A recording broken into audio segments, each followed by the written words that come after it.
విశాఖ పెదగదిలి సింహగిరి కాలనీలోని అభయాంజనేయ ఆలయంలో జయంతి వేడుకలు ఘనంగా సాగాయి. ఈ కార్యక్రమానికి పెద్ద ఎత్తున భక్తులు హాజరయ్యి స్వామివారిని పూజించారు.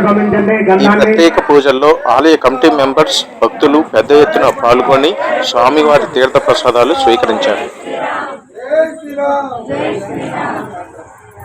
దేవరాజు గారు అలా పైకి పట్టుకోండి, పైకి లేపు పట్టుకోండి.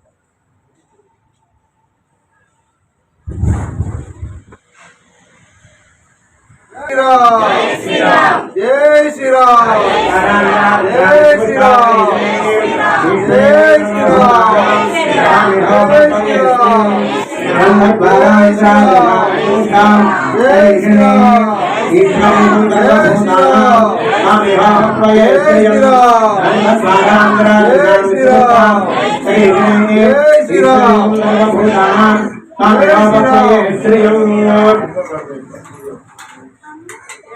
సింధూరం ఒక చక్కగా కాకుండా అదంతా కూడా